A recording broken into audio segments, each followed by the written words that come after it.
Hi, it's Heather from Intentionally Fit again. Today we're going to do a Chipotle roast, so it makes really good carnitas. And it's very simple, and it's one of those prep ahead things.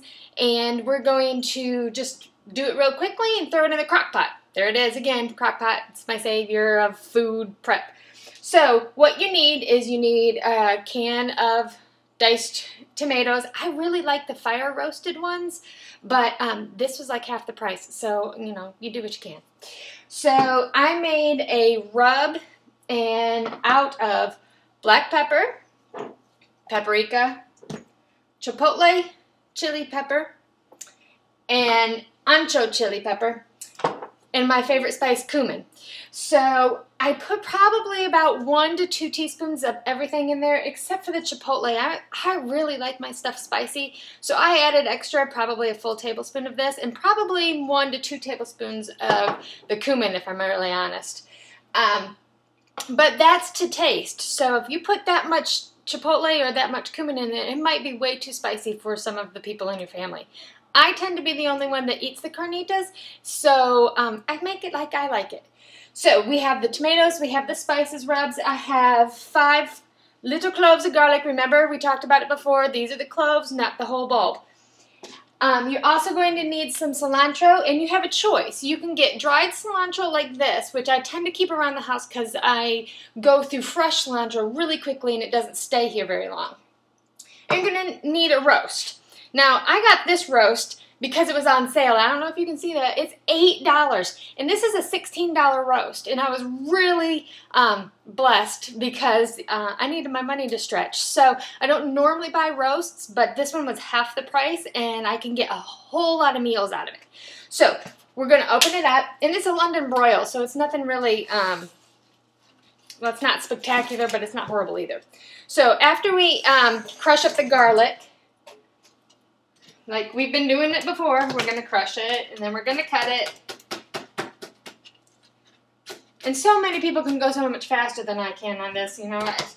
It's just one of those things that the more you cut, the better you get. But I'm not sure if that's really true for me. Oh, you know what else you can do? You can throw in some onions and peppers in this if you'd like to. And I just might do that. I know I have a bag of frozen veggies in the freezer for just such an occasion, and I can throw those in there too. I might do that. It just depends. Do you like to have those roasted under the broiler, or do you like them to be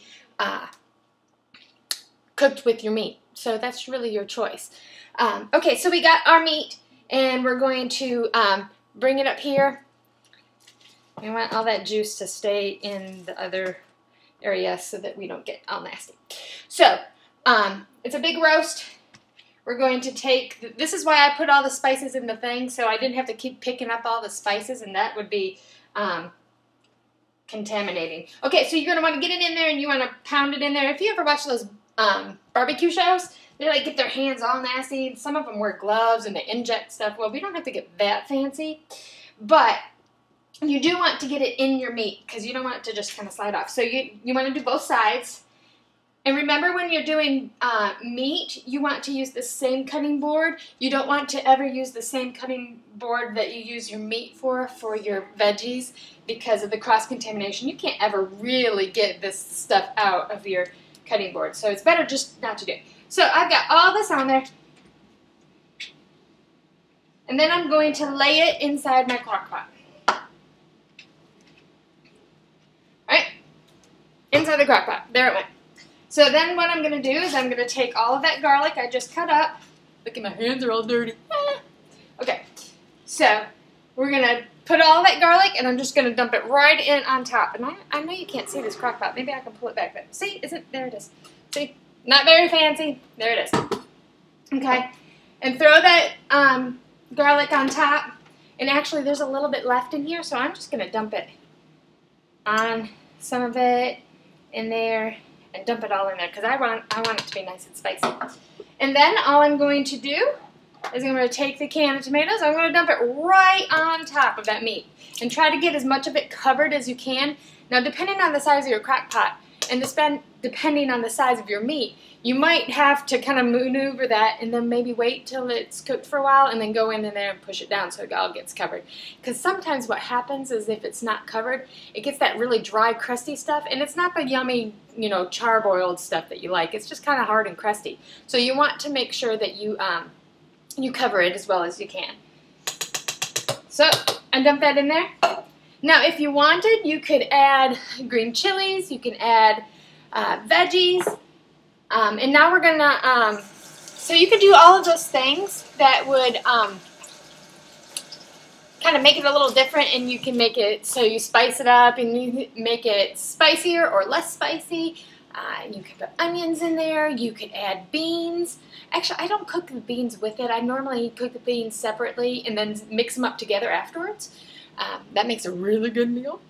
So now I have the cilantro, and normally what I would do is I would just take the cilantro with my kitchen shears. Well, they're dirty, and I didn't think about that beforehand. So what I'm going to do is just, this is really kind of very technical. I'm going to pull it apart. So it's very fancy because that's how we roll here. And you just want it to be small. And there are going to be people that tell you that you're going to bruise your cilantro and you're going to have problems with that. I've never noticed a real difference in the taste or the texture in it and when I put it in the crock pot like this. So I probably put in maybe half a cup. There's no real direct measurements for this, but if you like a lot of cilantro, put a lot of cilantro in. If you don't like a lot of cilantro, then don't. It's so simple. So there you go. And that is 6 minutes and 45 seconds worth of a crock pot that you can do. You can do it in the morning before you go to work. You can even do it the night before and put it in a bowl and then throw it all into your crock pot first thing in the morning. Put it on low. Let it cook for about 8 hours, which should be a long time that you're at work. If you work. If you're at home and like I am, then you're always here. So, but put it on low, put your top on it, and then you got it for dinner. And it's so simple. All you got to do is make a couple sides, bring out some tortillas or some rice and beans, and you're set. So there it is. Chipotle beef, carnitas. It'll shred at the end, and you will have a great meal and lots of protein. So I hope you enjoyed this one and try it out. Let me know how it goes.